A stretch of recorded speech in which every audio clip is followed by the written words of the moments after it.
How many? Work field. How many? Work field. How many? Work field. How many? Work field. So right here in the Twin Cities, we have a lot of people that have been killed that weren't filmed. Isaac Aiden, Terrence Franklin, Xiaoxia Fangvu, Travis Jordan, Kobe Heisler, Lionel A. Lewis, Justin Tigan, Don Kayla Wright, Hardell Sherrill, Phil Quinn, Marcus Golden, and Billy Hughes. The reason why we organized this march today is specifically because of the narrative of black folks is told in a way that is very suitable for white folks.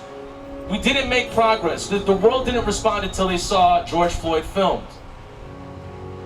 And this march is for the people that have absolutely been given no dignity, no respect, and furthermore, been disrespected moving forward after the police have willfully murdered a black life, or a native life, or a brown life. We stand here as families united together against police violence. So we're here to tell our true stories, the real narrative that they don't want you all and the rest of everybody else to know. Because keeping us separated from each other, they can't do that no more. Through keeping us separated, they was able to pick us off. They were able to tell their false narratives. They was able to keep us quiet. And ultimately, they were able to continue the murders. So the truth is going to be revealed regardless. And when they murdered George Floyd, it was a door that was cracked for the rest of our families. So all we got to do is push it open and walk in. Push it open and walk in. And that's what we're doing right now. We're controlling our narratives and we pushing the door open and we ain't even walking in. We stomping in because we done. We tired of killing our people. And we will get the justice we deserve either way. I started protesting the day after George Floyd died. I was trying to sit there and work because somehow you're supposed to go on with your life like you're a normal person.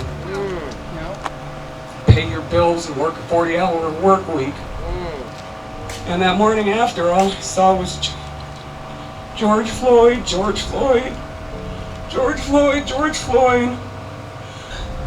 And it just started wailing in my office that day. Because I was thinking, what about Kobe Heisler? Kobe Heisler! Kobe Heisler! Why isn't he in everybody's mouth? Why isn't everybody talking about him? And so I've been doing what I can to do the police justice reform, the police reform, but you know, what I really need is justice for my son. And I want you guys to help me demand that they show the body cam video to the public. Say his name. Kobe Heisler. Say his name. Kobe Heisler. Say his name. Kobe Heisler. I called for a wellness check because Travis Jordan was experiencing a mental health crisis. He was having suicidal ideation. There should be mental health care workers and social workers who are responding to mental health crisis calls. Why are the police present? They are not trained to de-escalate these kinds of situations. This is certainly a club that we didn't sign up for, and everything in me doesn't want to be here, but I have to because WCCO decided that they wanted to demonize my son in every way, shape, and form that they could, even to this day. And my baby is not here to defend himself. We know why we're out here. We don't need to be more traumatized than we already are. And believe me, we are traumatized. Right. My baby went into jail on August 24th of 2018. 9 days later, he was carried out in a body bag. This is not an isolated incident with what happened to my baby in Beltrami County Jail. Call it out. There are a lot of lives that have been taken from the Beltrami County Jail. the truth is finally coming out. Yes. All right. So stay tuned, because now the DOJ and the FBI are investigating what they did to my baby in Beltrami County Jail. You know, I wish at the time that the community, you know, would have stepped in and helped, and he wouldn't have been shot by the police, but it would have helped if the community would have stepped in, and, you know, he would have been, you know, alive today. And he got into trouble, you know, like young people and, you know, like people do, but he still didn't deserve to be shot. That's right. That's He would have had a chance if, you know, maybe if community policing did help. Say his name! Say his name! Say his name! Say his name! I just want to say there's a lot of work that needs to be done. At this point, we're way beyond reform, and it's time we just got rid of these systems. There's no way. There is no way to try and reform a system that is working exactly the way that it was designed to work. Say his name! Isaac Hayden! Say his name! Isaac Hayden! Thank you. We're trying to help get some of these babies off the street. Let me tell you something. I know we're dealing with the deaths of our family members, but we got another mission. This mission to save other lives. And that's what the mission is about. We want to save other lives, so we want to build something to help keep these kids off the street. So the work that I do is because I don't want other families to experience what my family went through. The news reports, people were able to see through it, and I was so thankful because I have not seen anyone demonized as much as my nephew was, that was killed here. And the fabrications and the lies, and with those lies, it makes it difficult for families to find attorneys to get any type of justice. Right, so this is why they want to continue to hold on to evidence when they have it. They want to get rid of evidence, and they should be releasing body cam footage immediately. Yes. So we need consequences for film and footage that has been manipulated, and we see that happening. Audio is being manipulated.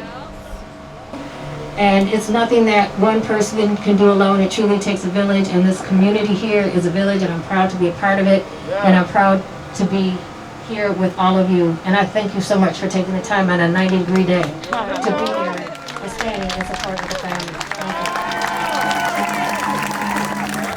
I mean, I work directly with families supporting families against police violence. I was helping with the Mother's Retreat. I heard so many stories about these police officers terrorizing these families after they ripped their loved one away from them. These families did not ask for their lives to just completely change. And I want for us to fucking start showing up and carry this weight for them and fuel our fucking veins and keep going, because we have to reopen these cases. We have to remove the fucking statute of limitations, which is bullshit. There's so many families that beyond 3 years of death that still have to file wrongful death. We have to remove those, and we have to start supporting these families. I want you to think about how you're going to carry this movement in your school, in your job, in your field of work. How are you going to continue this momentum? Because as much as we're out here on the street, we need to be doing the work in the classroom. We need to be doing the work in our dorms, in our institutions, in our office spaces. So I want you to think about what you're going to do when you get back to your college, when you get back on campus, when you get back to your friends that don't know what's going on, don't know that what they're saying is offensive, don't know that they just used the microaggression, and then translate that to another space. Carry that with you, carry that energy, that mentality, everything with you, so that we can keep moving forward after we're all tired from walking in the heat, after we're all tired from marching 5+ miles a day. Thank you all. What I've learned from having my heart in pieces is that our stories are important. Our stories matter. They help us take our pieces and build something new. And if we build with love, they can help us build something even better than we had before. We have the power to turn our words into medicine and our experiences into wisdom.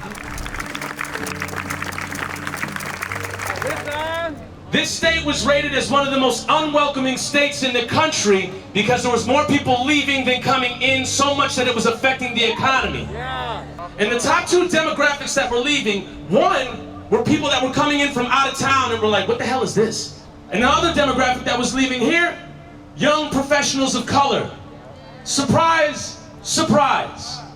A state with one of the largest racial disparities in employment got black folks leaving to get jobs somewhere else, so much that it's affecting the economy here. Listen. So when you got a black-owned business in this state, let alone in this city, you better support it. We're gonna get moving to a white-owned business that has not got a great track record. This is an educational field trip to show you that you can vote with your dollars. You can vote with your time and your energy. We're gonna make this happen. We're gonna shut this street down. Whole street, all the Hennepin, take it all.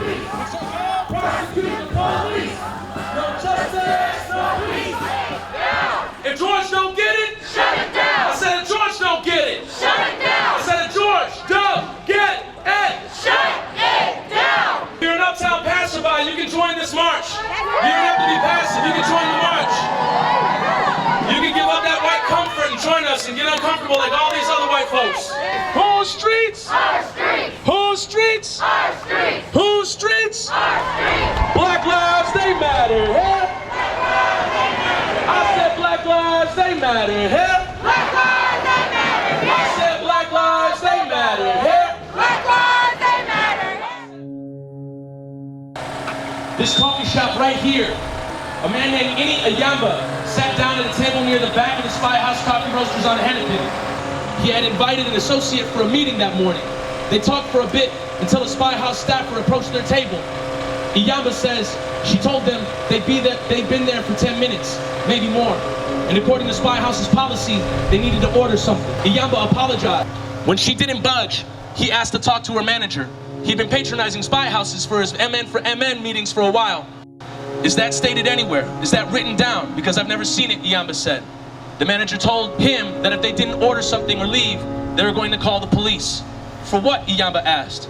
Having a meeting? He didn't think they'd done anything wrong, so he told her to go ahead. About 10 minutes later, 2 police officers arrived. They told Epperley and his table mate that they had to go. Officer, I came here to have a meeting, and that's all I've been doing, Epperley said. The officer told him he couldn't sit there without ordering anything. Gradually, the conversation got louder.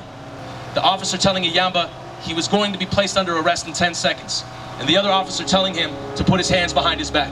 Epperley stood, let the officer cuff him, and lead him away. Epperley was taken to jail. This was in 2014. This is a warning to all of you, white people. That's right. When you call the police on black bodies, it is now life or death for us. But you need to know what you're spending your money on. You have to know the white people that you're giving your money to, the culture that you're funding, the people that you're justifying in their own racism. You want to say Minnesota is progressive? Show me a black-owned coffee shop, I'll show up. We will celebrate that. We will be there. We will show up and we will be there. Good evening, Mr. Oppressor. I know you think of me as lesser, so I'm here with my friends. Not to make amends, but for you to tell us. Tell us why is it so hard for us to get here, just to have a conversation. It takes all these protests, you pass facetious laws talking about civil unrest, just to mask that footage from your frivolous vest, Mr. Oppressor. It is time now to open your eyes. 2020, no coincidence that this year coincides with perfect vision. Unity and love in numbers is power. We have to use what we got. Because in the words of the paramount Miss Asada Shakur, ain't no power like the power of people, because the power of people don't stop. Say it with me. Ain't no power like the power of people, because the power of people don't stop. This house right behind us is the house of the president of City Council, Lisa Bender. She did a big old song and dance at Powderhorn, saying that she's going to defund the police, and then there was no Q&A. So I thought, what better situation than to have people that know City Council better than City Council, and to have 2 people that are more knowledgeable than it to sit and have a forum real quick. Now, one of the problems that I have with Lisa, aside from her failure to focus on Black lives, she can't say she didn't know. She's been elected since 2013. In the midst of that, Danielle, your brother was killed. We had an 18-day occupation in front of the 4th precinct. She came out there one of those days just so she could tweet about what was going on, but she didn't do a damn thing in terms of changing policy, right? So we're fed up with that kind of stuff. So again, they're going to Powderhorn Park saying these things, but it's just lip service to gain national headlines and to look like they're doing something. So the legislature did not ban chokeholds. They left a caveat in the law that still allows for chokeholds if police officers feel that they're in imminent danger or someone else is in danger. So they might, right? That's why we have to pay attention, and we've gotten on the media about them calling this sweeping legislation. It is not sweeping legislation. This is the bare minimum of what they could have done, and other states have passed even more progressive laws than the place where George Floyd was killed, which is completely unacceptable. So again, you're showing us that our lives don't matter, because we didn't have our asses out at Powderhorn Park. They wasn't talking to us. They didn't pick up the phone. They didn't come to black churches. They didn't come to the black community. They didn't even hold no damn Zoom calls to talk to us and see what the hell that we wanted. They didn't talk to a single young black man, but they're trying to sell us some shit because they know that white people will jump on a bandwagon over some buzzwords. Equity, diversity, defund, abolish, cheerlead, cheerlead, cheerlead. That's not what the fuck we're doing today. We want the truth. We want you to exercise due diligence. We want our community to have what we need, because we're the ones suffering while you got a 6-figure job and some damn benefits. Period. As you know, the City Council has failed absolutely when it comes to police accountability. They have had years and years to do something, and all they do is point fingers at why they can't do anything. If you go down to file a complaint with this body, you know, go down, tell your story, sign your name, the whole shot. That complaint has less than 1 chance in 200 of leading to any discipline of a police officer. That is bullshit! It's bullshit. We've had many people elected to the City Council who have had a platform of police reform. And look what we've got. But every city in this country is run by the same people. It's the big developers, it's the downtown council, it's the Chamber of Commerce, it's the big banks, it's Target Corporation, whatever else it is. That is the basic problem here, and the City Council works for them because they know they have to work for them. Right. And that is the power we have to fight, and that's the power that unfortunately the City Council represents and will probably continue to represent until we make damn sure that we control the police, not the council or the mayor. How do we go from the current police state to something more like what the SNCC developed, which is more of like policing ourselves? Well, I think we have to, of course, get the resources to organize. We already saw glimpses of that when our community was under attack during the uprising. So I believe that it takes the resources to develop that infrastructure so that we don't put a worse situation in place. Because you really have to be self-disciplined to be having a firearm, walking around the community, given the levels of complexity with the conflict that goes on. We know we have gangs as well in our communities. These are real things. But I'd like to see some of those brothers put down their disputes and become street soldiers on behalf of the community. Right? It's going to take time, it's going to take energy, but it's worth it. But you can't, and we also need a plan for economic justice. Because how are we going to tell brothers, put down your gun, stop slinging, but they have no job and no way to feed their families? We're setting them up for disaster. What are some things that we can do once it starts to get a little bit colder? To start that, but we have to be multitaskers. We've never just marched and not dealt with policy, not gone and gone off on the governor, not gone and called up legislators, not gone to City Hall and demanded change with City Council. So it's all multiple pronged. Everybody just figures out, where do I fit in, and then you get in where you fit in and you keep going. Which of their sources of power is most vulnerable, and how do we take it from them? I think their political power and their political capital is the most vulnerable. Now y'all see how they captured all these national headlines after that shit show in Powderhorn Park. And they're like, we're gonna do this, we're gonna do that. And then what did they just do today? They only sliced 1.1 million off of the police budget. But you're telling people you're gonna defund, right? Stop lying. So that's why we're trying to put the truth out here. So people understand they're trying to hoodwink and bamboozle you and get you to agree to something that none of us signed up for. We should be able to craft a plan as the people of what we want to see for our city and making sure that we're focused on protecting our most vulnerable residents. We have to get an accountability mechanism for the police that's controlled by the people. A civilian review authority with actual power. The charter gives the mayor full power over the discipline of the police force. The charter, the mayor has always, for the last 100 years, delegated that authority to the police chief. He could delegate that authority to a civilian body. That doesn't even take a charter change. So Mayor Fry can do that right now? He could do that right now. How do we educate ourselves on voting and who to vote for so that we don't end up with another Lisa? Great question. It is difficult to run for office here and win. The honest reason is because white people control our electoral system and our electoral politics. But in Minneapolis, because we have ranked choice voting, there is an opportunity for people to run and to win. But you have to be willing to buck the system. It's very, very hard to get somebody good elected, but you can put some pressure on them. I like to think that the incumbent who I ran against had to watch over his shoulder just a little bit. When you keep up the action between the elections. And how do we have that accountability for outside the metro as well? I think that we have to figure out who the allies are and who the people of color are in those areas. But the bottom line is pressure, right? It's through the pressure that all of this worldwide uprising has happened. We haven't been asleep all these years, when people thought we were crazy, when we were shutting stuff down, we out in the freezing cold. Now we see that the world is looking at Minneapolis, and they know now there's black people here.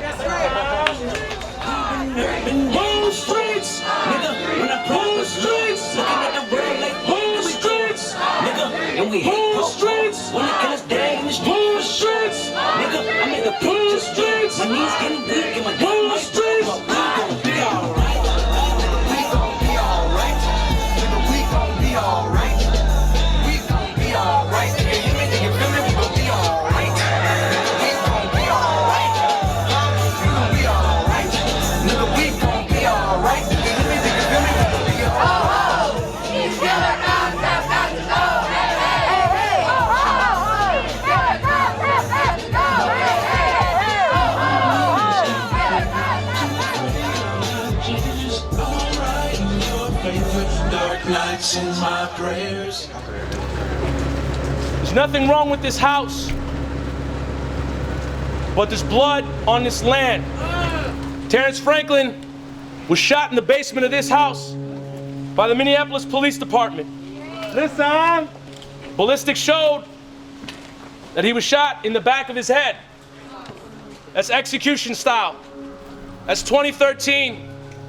That's when Lisa Bender came into her office. That's when leadership could have done something. We are doing the work that the dead cannot. Yes. We are saying the words that the deceased bodies cannot. White folks, you have to at least align yourself with Communities United Against Police Brutality, align yourselves with each other, create a community-based police cop watch, become an ally. Listen, it ain't gotta be your son. It ain't gotta be your brother. It ain't gotta be your nephew. You shouldn't have to have a traumatic tie to show up. You should just want to show up. Yeah. You should make this your duty. You should make this your life. And you should not stop. You should keep going. And you should know that at some point, we will win. So right now, what I would like us to do, let's take this minute of silence for Terrence Franklin and walk back in silence. Right now.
Loud.